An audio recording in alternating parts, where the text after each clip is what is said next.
I said tell Miss Laura goodbye. Bye, Miss Laura.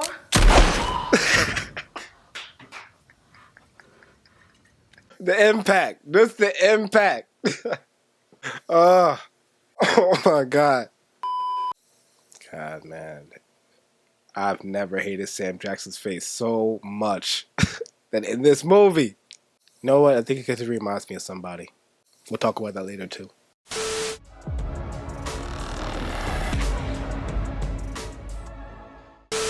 What is with you guys? Check the former back with yet another movie reaction, you guys. Today we're getting into Django Unchained from 2012. Super excited to get into this one for a number of reasons, guys. Number one, Tarantino. Need I say more? But to be real, this will actually be more of a return than a reaction, or rather a return reaction. Because this is actually, I believe, the first Tarantino movie I watched in completion in theaters when it came out. Since then, I've dived into many of his films, many films in general, but many films of his on this channel. And I kind of want to come back to this for one. It was one of like my favorite films of that year, definitely, but maybe the past couple years. And also, I want to see how it holds up to the number of his films that I've already now seen.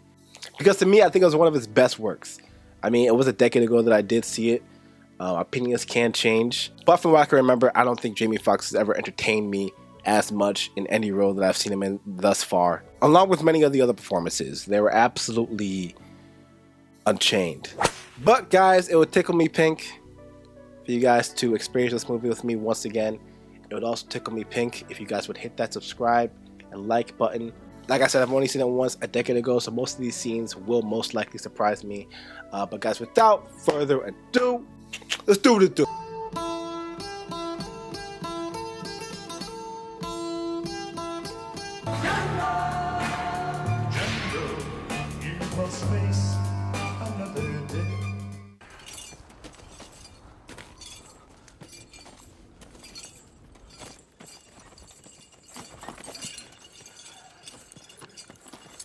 Whoa. I love the old school use of his zoom in and zoom out. Feels like a real old school Western. I'm Dr. King Schultz. This is my horse Fritz. What kind of doctor? Dentist? I'm from the plantation. Who said that? Who taught y'all English? What's your name?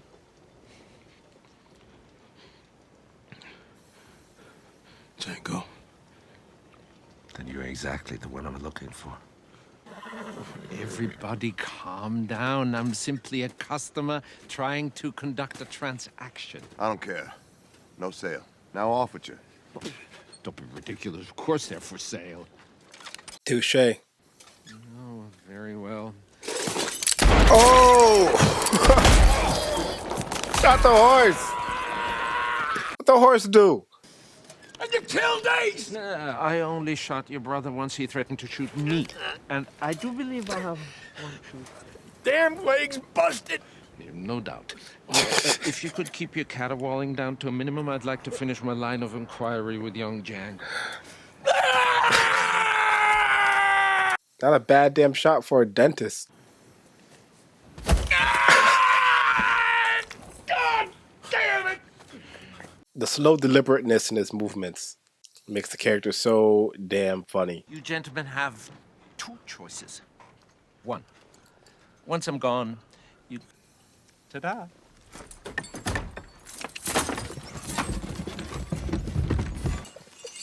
I'm not a bad guy. I'm just doing my job. Blueberry. No, please. Damn!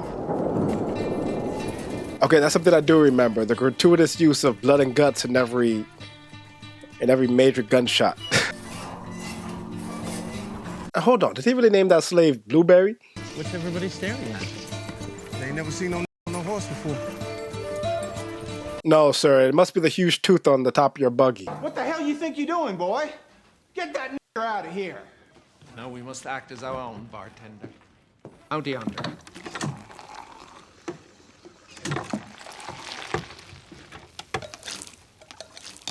You know what a bounty hunter is? Either I'm really thirsty or that cinematography is making those beers look damn good. Like slavery, it's a flesh for cash business. What's the bounty? It's like a reward. You kill people, and they give you a reward? Certain people, yeah. So here's my agreement. You travel with me until we find them. Where we going? You do that, I agree to give you your freedom, $25 per brother. And to come into Bill Shop's town and show your ass.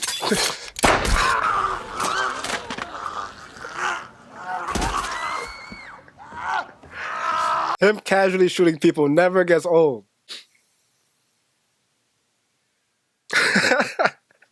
Wait, the first shot wasn't enough of an alarm? Somebody get poor Bill out of the goddamn street. You in the saloon?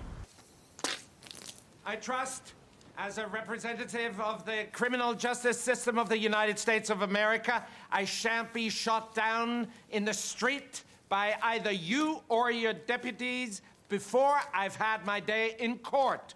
The man lying dead in the dirt, who the good people of Daughtry saw fit to elect as their sheriff, who went by the name of Bill Sharp, is actually a wanted outlaw by the name of Willard Peck. In other words, Marshal, you owe me $200. This man is a technician. He is a masterful bounty hunter technician. And I also find it amazing how Christopher Waltz can play almost the most evil bad guy in one Tarantino movie and the coolest good guy in another. He has to have some type of award for that. I had no idea you were a married man. Do most slaves believe in marriage? Me and my wife do. And I want you to take them to the Greenville auction and sell them. Both of them. Separately. And this one, you will sell him cheap. Your slave wife speaks German and her name is Brunhilde von Schaft? Yep.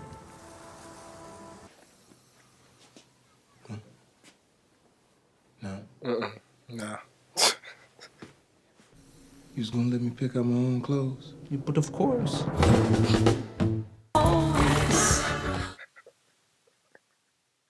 And a haircut. It's against the law for to ride horses in this territory. This is my valet. My valet does not walk. I said on horses. His name is Django. He's a free man. He can ride what he pleases. That's an awfully Pacific law. What if it was real? Well, what if I was to say I don't like you? Or you fancy pants, and I wouldn't sell you a tinker's damn. If you are the businessman I've been led to believe you to be, I have 5,000 things I might say that could change your mind. He said the magic word. As you please, Big Daddy. Mr. Bennett, Big Daddy. I must remind you, Django is a free man. He cannot be treated like a slave. Within For his some own good reason. taste, he must be treated as an extension. That's the part that I have the most problem with. You know Jerry, don't you, sugar? Yes, and Big Daddy. Well, that's it then. You just treat him like you would Jerry. Didn't you hear him tell you I ain't no slave? So you really free? Yes, I was free. You mean you want to dress like that? What you mean? Tina, I need to You look ask you good. Telescope. I don't know why that goes so well with this costume. You know, Master Garuga ain't gonna appreciate this. She's a house slave.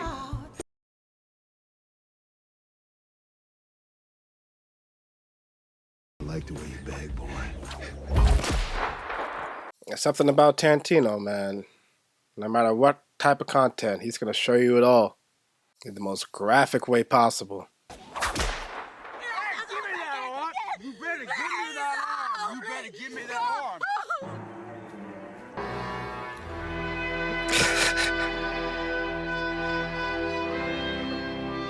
Superhero pose.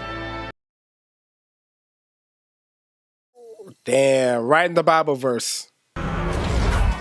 Damn.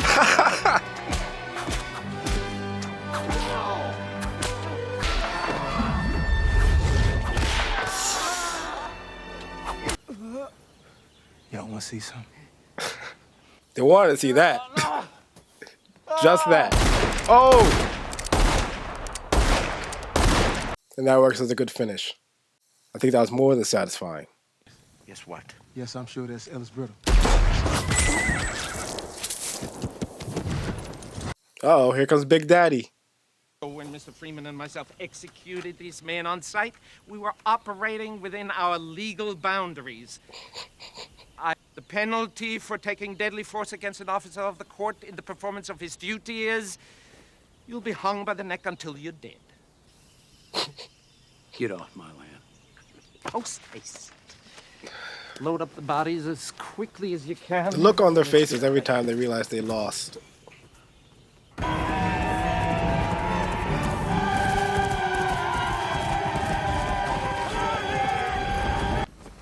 Can't see fucking shit out.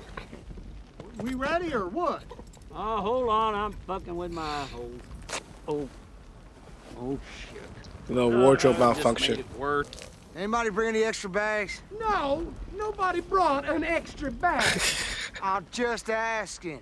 You know, I watched my wife work all day getting 30 bags together for you ungrateful sons of bitches, and all I can hear is criticize, criticize, criticize. Criticize, criticize, Don't criticize. ask me your mind for nothing. But nobody can see. So? So it'd be nice to see. God damn it! Well, where are they? Auf Wiedersehen.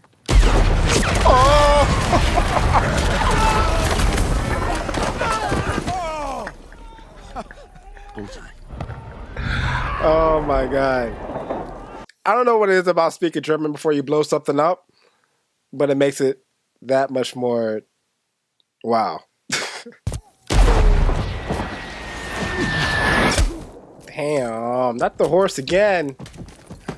Oh no, it's him. The horse is just painted with his blood.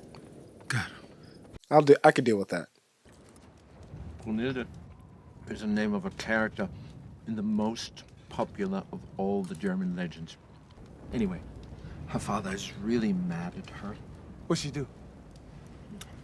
I can't exactly remember. She disobeys him in some way. So he puts her on top of the mountain. He scales the mountain because he's not afraid of it.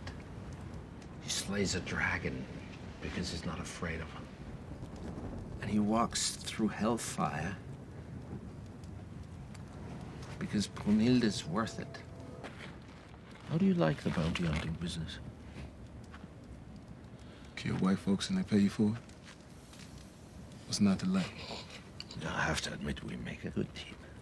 I've never given anybody their freedom before, and now that I have, I feel vaguely responsible for you. Bro, whoever did Jamie Foxx's wardrobe in this movie, A+. A++. I haven't seen a black man look that good on a horse since Clevon Little. Don't make him nervous. Ooh, what happened to Mr. I want to shoot white folks for money? His son's with him. Well, good. Read it aloud. For murder and stagecoach robbery. Hold on. They're going to try to convince me he knows how to say stagecoach, but not robbery. This corpse is worth $70,000. Now quit your pussyfooting and shoot him.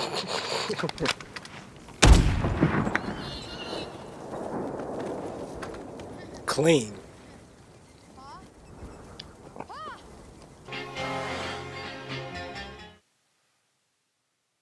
Again, killing it. GQ Men's Magazine worthy. I might have to look up the wardrobe designer later after this. Accurate. Woo!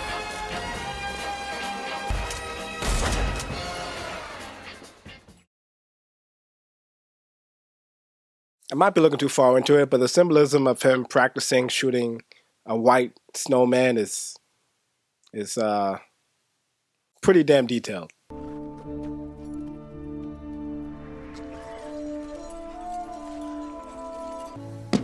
Calvin Candy. He owns the 4th biggest cotton plantation in Mississippi, Candyland. So you no field nigga, but she ain't good enough for the house no more either. They gonna try to make her a comfort girl. What's a comfort? Oh. Not while I got freedom. The man walks up to the farmer's farm. He knocks on the farmer's door and asks not to buy the horse, but the farm, and makes an offer so ridiculous the farmer is forced to say yes. Bonjour.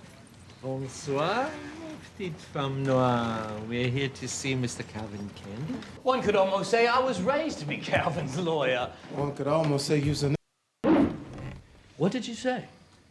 I said... Nothing, he's just being cheeky. Anything else about Remember, Mr. Candy? don't break I should character. know? I love how Django's confidence raises with his experience in shooting. See, in the beginning, he'd pick his spot, but now anyone can get it. Why do you want to get in the Mandingo business? This seems like a good bit of fun. You don't wear a hat in the house, white man. Even I know that. Damn. You don't wait, boy. You don't wait there. Run him around. Now. No! Do what I told you.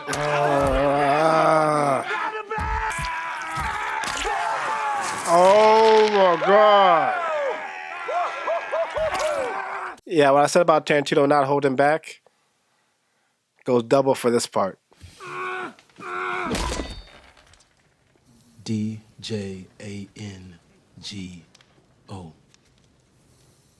The D is silent. I know.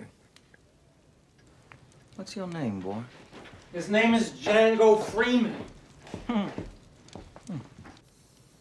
What did you say, boy? Calm down, Butch. No offense given. None taken.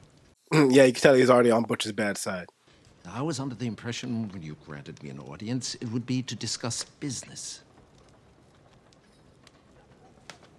Well, we weren't talking business yet. We were discussing my curiosity. I love this. They're both trying so hard to get the upper hand in the negotiation.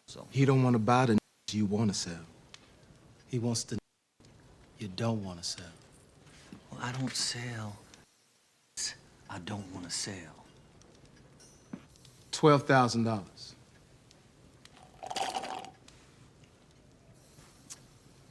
Well, gentlemen, you had my curiosity, but now you have my attention. $12,000. It's got to be like damn near $5 million in these times. Django. The name of the game is keep up, not catch up.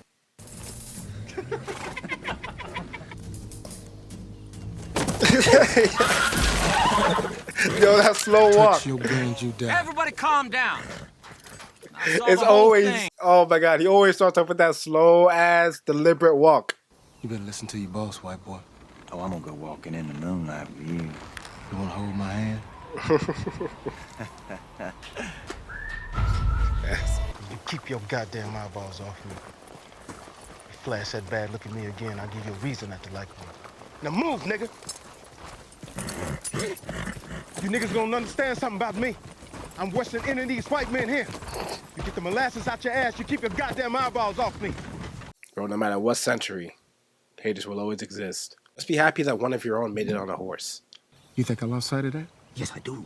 Stop antagonizing Candy. You're going to blow this whole charade.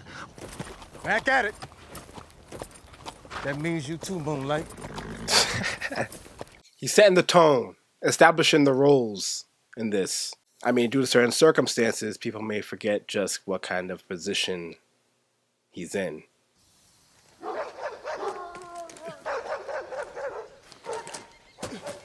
When I paid $500, I expect to get 5 fights out of him before he roll over and play dead. I'll reimburse you. You will? But we ain't paying a penny for that. Ain't got no use for him. Ain't that right, Doc? Uh-oh. You heard him?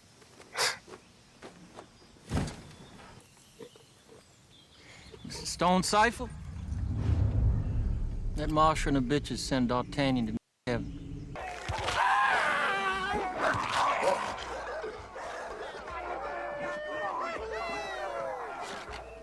boss looks a little green around the gills for a blood sport like Nah. He just ain't used to seeing a man ripped apart by dogs is all. And Django is stone cold. He's staying in character better than Schultz. I also did not remember just how convincing Leonardo DiCaprio was in this role. I mean, I've seen quite a few actors play slave owners, but Leo, he took this. The Django's only focused on one mission, finding his wife. Says, damn the rest. Something quite telling in that.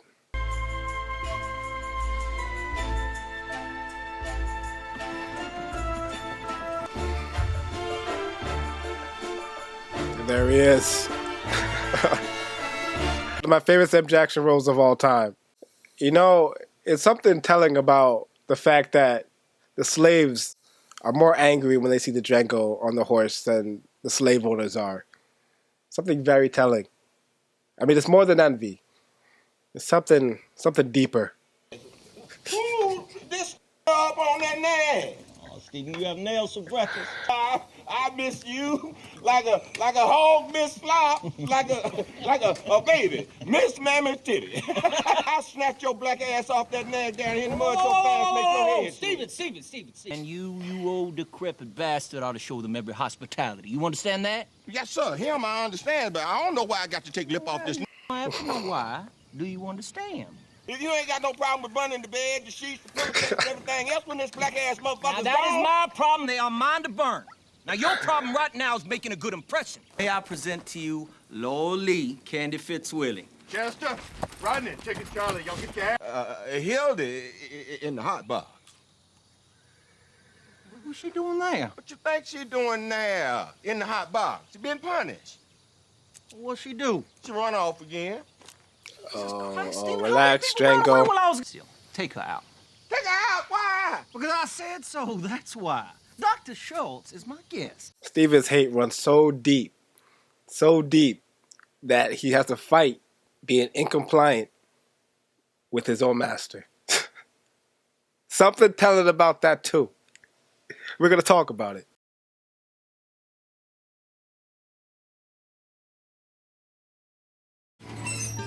Oh, my God. Bruh, some of these parts I really did not remember. This is straight heartbreaking. All her scenes are so heartbreaking. This is the part of the movie. This is the part of the movie where I finally realized the Django wasn't down with Schultz's plan. He had his own plan. A better plan.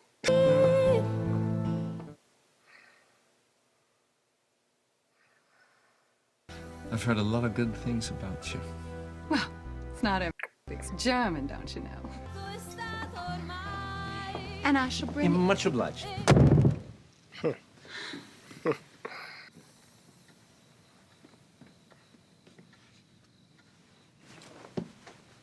Ich spreche jetzt nur für den Fall.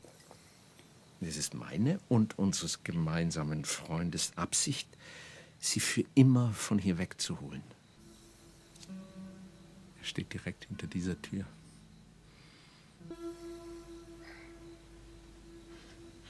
Hey, little troublemaker. No, don't drop it. You silver-tongued devil, you. It's the outfit. She couldn't handle it. I'm telling you, the man's too fresh. She's seen him before. She ain't seen him dressed like that. She's lucky she didn't see him on that damn horse. All three are champions. Samson the champion. Them other two pretty good. I don't know what to... It's all right. You have to understand, Monsieur Condé, while, admittedly, I want to be able to bill him as the Black Hercules. Black Hercules, isn't that clever? More like Hercules. Oh, my God. I said... Why'd I laugh at that? Oh, Monsieur Condé, you can't imagine what it's like not to hear your native tongue in 4 years. Well, hell, I can't imagine 2 weeks in Boston. 2 weeks in Boston. I've been joking. Man. I cannot stand this guy, man. I cannot stand his character. He can barely stand up by himself, but he has to stand right by his side at all times. It looks like this pony's got big eyes for Django. Did you hear me? You know that. Ooh. Don't fool me, bitch. You know what I'm talking about. At the table? I don't know him. You don't know him. I can't stand him. I can't stand his face. Let me clarify how this whole negotiation came about. You see, it wasn't me who came to you to sell a nigga. It was you who approached me to buy one. Sure was. Now, that $9,000 figure Brop Boy's been banning about, that ain't too far off from right. And if I wanted to sell Eskimo Joe for that, I could do so any day of the week. Any day. Wait, not, Monsieur Conde. You have a deal. Eskimo Joe, $12,000. Hooray to Eskimo Joe. Or, shall we call him the Black Hercules? The Black Hercules. Something in the scene switched with Leo's character. His eyes got darker. Like, around his eyes got real dark. Like, he hasn't slept in days. No. Steven's right. You might find this interesting. Hildy, go on, take off your dress. Show Doc your Schultz are back here. Go on. Calvin. And then Candy caught on at this point, too. Don't lose composure. You already showed Candy you don't care about this come stuff. get this girl. God, man. I've never hated Sam Jackson's face so much than in this movie. You know what? I think it reminds me of somebody. We'll talk about that later, too. You indicated earlier you'd be willing to part with Hildy. Oh, yes. That's the rebarb I did. Yeah. Monsieur Candy, could I get a word with you in the kitchen? You mean get up out of my chair? His eyes definitely got darker. And his teeth. Them motherfuckers ain't here to buy no mandingos. They wants that girl. They doing it cause that Django's in love with Hildy. She probably his wife. Now, why that German gives a fuck who that uppity son bitch is in love with, I'm sure I don't know. Those lying, goddamn time wasting sons of bitches. Sons of bitches! Man, so damn proud of himself. He is so damn proud of himself. Mind you, he gains nothing from this. Outside of just gratification that he's stopping just another black man from getting what he wants. Exactly what it is. This is Ben. He's an old Joe that lived around here for a long time. And I do mean a long damn time. 3 times a week for 50 years, old Ben here would shave my daddy with a straight razor. Now, if I was old Ben, I would have cut my daddy's goddamn throat, and it wouldn't have taken me no 50 years to do it neither.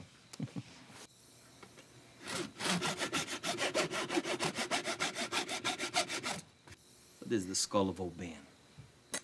And in the skull of old Ben, unburdened by genius, these 3 dimples exist in the area of the skull most associated with civility. Hey! Don't lay your palm flat on that tabletop!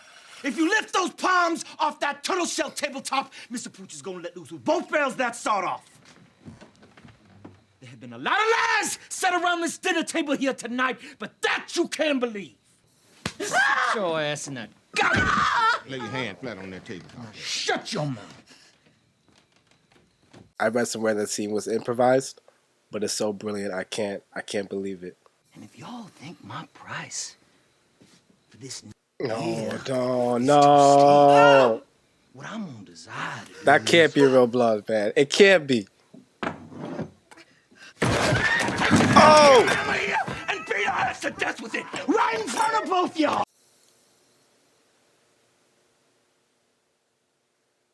This is incredible. There's no way Leo's improvising this. Sold! To the man with the exceptional beard and his unexceptional. And he still wants them to eat with him. This man is the damn devil. And that scene will never not give me chills. Leo is a damn master. He really should have won an Oscar for this, but we all know why he couldn't have won an Oscar for this particular role in this particular movie. It's not sitting right with Schultz. Not sitting right with him. Not the morality. He doesn't like the fact that he lost. Alexandre Dumas. He wrote The Three Musketeers. Yes, of course. Soft-hearted Frenchie. Alexandre Dumas is black. I would say auf Wiedersehen. But since what auf Wiedersehen actually means is till I see you again, and since I never wish to see you again, to you, sir, I say goodbye. Insist? On what? That I shake your hand? Oh, then I'm afraid I must insist in the opposite direction. I think you are a bad loser. And I He think is. you're an abysmal winner. Nevertheless. Also true.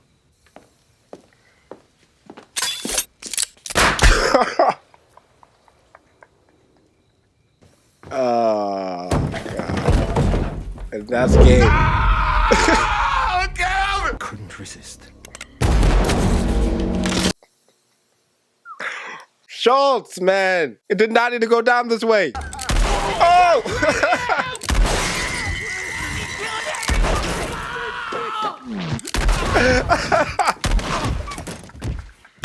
Oh my God, yes.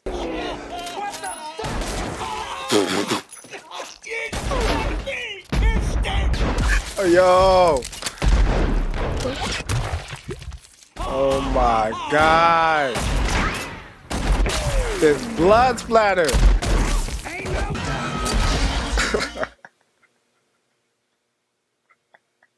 I would say slow motion is overrated, but not when Tarantino does it. Oh, they're coming in strapped. Billy Crash here got his pistol upside her head. You don't stop all that carrying on, he gonna blow her goddamn brains out. But that ain't no threat, horse boy. That there's a promise. This is what I mean, man. The man got nothing more to gain. His master is dead.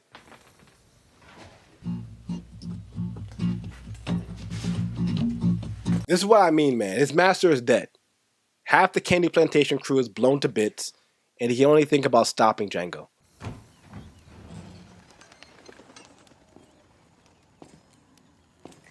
Oh, these damn contraptions, man. Cock-a-doodle-doo. Time to say goodnight to them nuts, Black. On three. One. I got you. Two. Calm down now. Here it comes.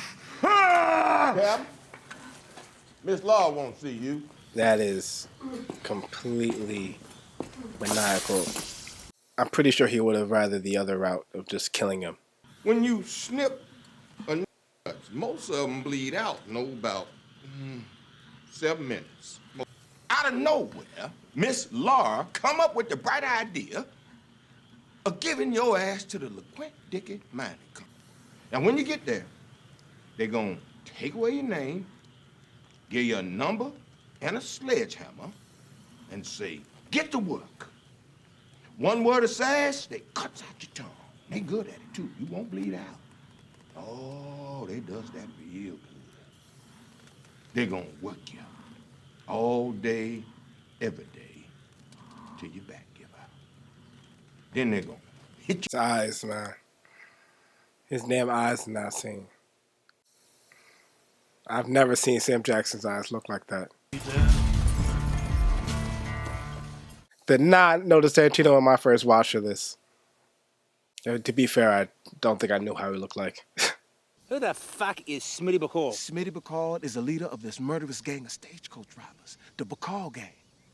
There's a $7,000 wanted dead or alive bounty on him, $1,500 for each of his 3 accomplices. Dandy Michaels, Gerald Nash. Do I sound like a fucking slave? $7,000 for Smitty back. Shit like. I'm a bounty hunter. And that $11,500 is up for grabs, and the last thing they'd expect is y'all riding back in there and getting it.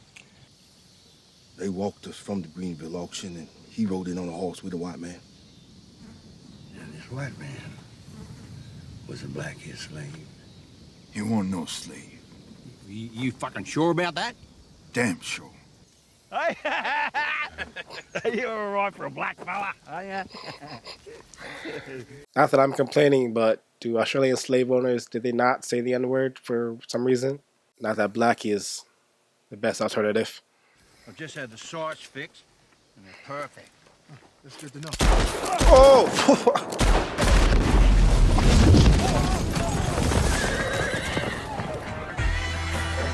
Did not remember or see that coming. I love the way Jamie Foxx played Django in this movie. Everything about how he moves is so deliberate, no wavering. He just does it easy. Don't let that dynamite.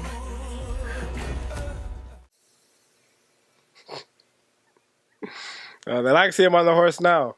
Couldn't even hate this time. Had to smile when he saw him on that damn horse.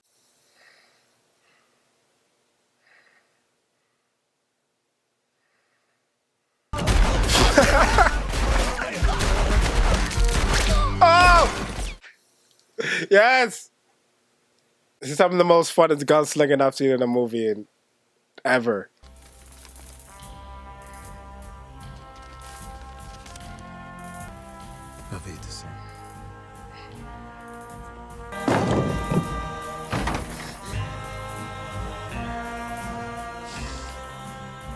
It's me, baby.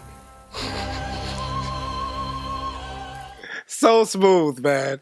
So damn smooth. When is it going to be my turn to pop up in a room with a cowboy hat and just be like, It's me, baby.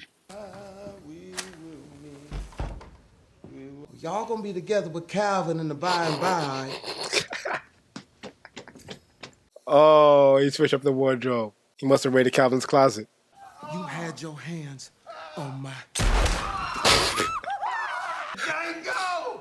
You black son of a bitch! The D is silent here, baby.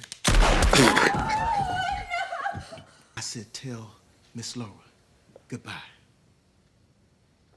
Bye, Miss Laura.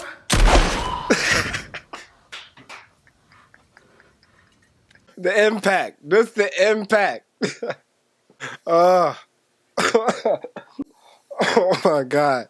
I count 6 shots. I count 2 guns. You said in 76 years on this plantation, every single word that came out of Calvin Candy's mouth was nothing but horse shit. But he was right about one thing. I am that 1,000.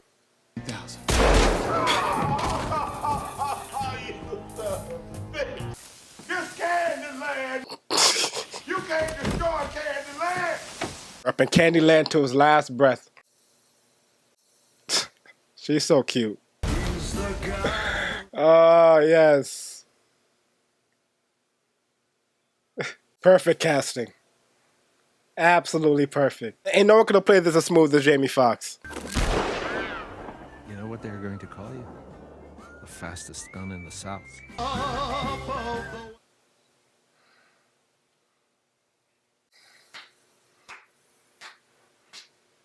Honestly, might have been better than my second viewing. This was beautiful. Masterful, man. Absolutely masterful. I instantly remember why I fell in love with this film after watching it for the first time. Tarantino did what he does best, or at least what I love what he does best in his movies, and takes a certain genre of movie and twist it into something of his own. Django is not a slave movie, at least not the run-of-the-mill slave movie. It's not a emancipation, freedom movie. I don't even think it's a revenge movie. It could have been that. In fact, in the beginning of the movie, you could mistake it as that, but it's not that at all. It's about a man who's on a mission to save his wife. He's not trying to be a hero to anyone else but himself and his wife. And I love that. I love Tarantino's way of producing a flawed hero, or a person that really never wanted to be anyone's hero to begin with. I'm impressed with the way that Tarantino was able to make a slave movie without it being so black and white. No pun intended. Yes, Django shot and killed many slave owners, but you can argue that most of them weren't personal. It was just his job. And you could say that all the slaves wanted to be freed or were in agreement with what Django was doing, but then you come across characters like Steven, who wanted to maintain white supremacy and slavery. And then you could say all the white characters in the movie were slave owners or evil, but of course you come over Schultz's character who made a deal with Django that mutually benefited both of them. Django was able to be freed, reunited with his wife, and they both got paid. It was a bounty hunter film that's included some slaves and slave owners. I loved it. I loved what he was able to do with this multi-layered script. But of course the script could not come to life without the stars that were involved in this movie.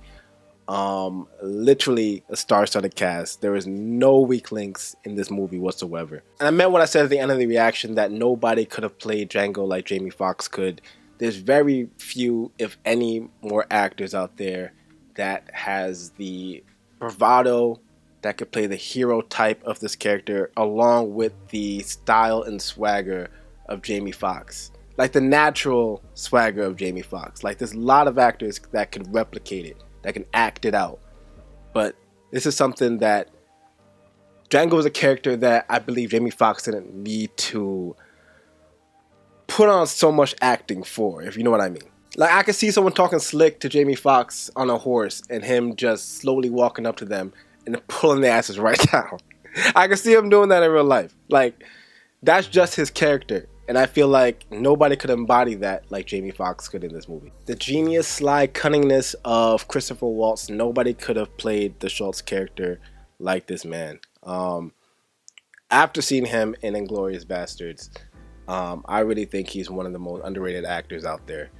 He is phenomenal in both kind of roles, hero and villain type roles, which is very rare to find. But speaking of people who can play hero and villain type roles, Leonardo DiCaprio. Leonardo DiCaprio may have gave Waltz a run for his money in this movie. Not just their two characters, but both of them as actors. It was phenomenal to see them both on screen at their best. Leonardo definitely came and owned that role of Calvin. And just like the script being very multi-layered, being very not one-sided, I found the Calvin character to be just that as well.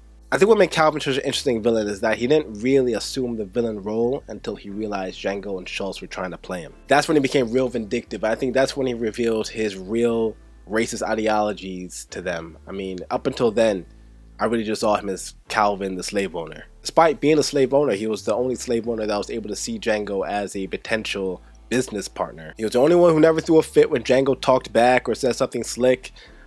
He actually sometimes encouraged it in a way. It wasn't really until the Old Ben speech until we got a feel of how he actually thought and believed. Speaking of the Old Ben speech, hands down the best scene in the movie.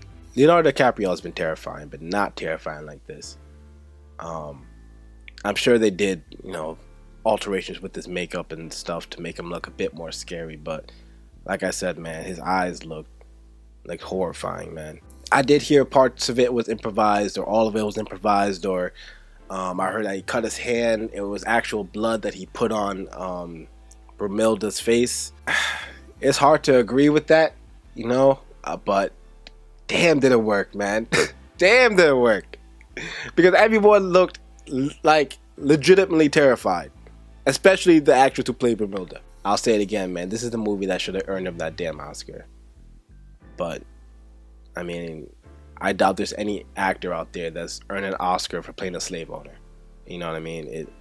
It's probably not going to go down that way for obvious reasons. But politics aside, acting, hands down, I haven't been more terrified or just felt a performance harder from Leonardo DiCaprio than this one right here. There's plenty of other actors in here that need some recognition, but I cannot end this off without talking about Samuel L. Jackson's character, Stephen.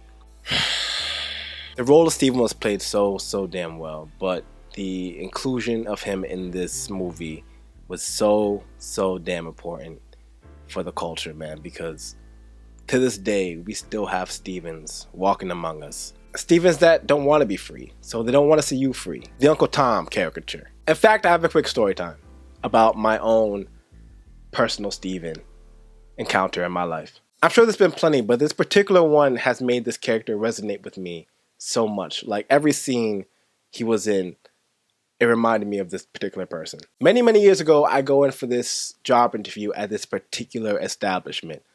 I'm running a couple minutes late, and the security guard at this place wants to give me a hard time. The security guard even kind of looked like Steven, like all the same kind of features. So pretty much I arrive, he asks me what I'm here for, I say an interview, he asks me what time the interview is.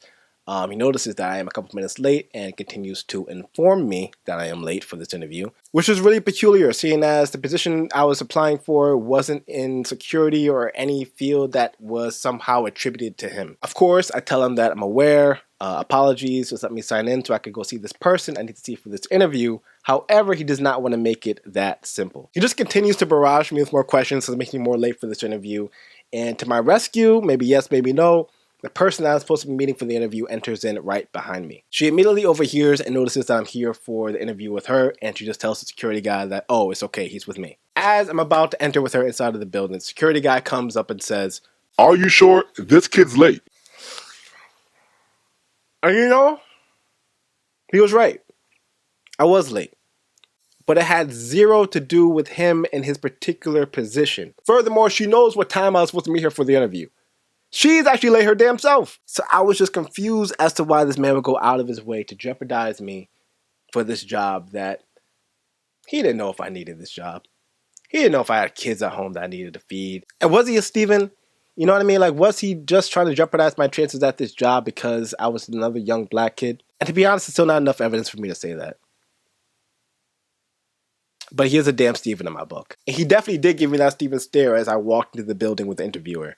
And no, I didn't get the job, but Steven damn sure didn't make it any more easier for me. But guys, that's definitely going to do it for my review and my story time for the Django Unchained. Leave me your thoughts in the comment section below. And outside of that, let me know some things. Like, I'm trying to upgrade the content, try different things. But the story time thing was cool. Let me know if you guys like that. Of course, first time watchers will take precedent, but there are some movies out there that I think deserve a second time around. So guys, definitely leave a like, comment. I'm see you in the next one. Peace.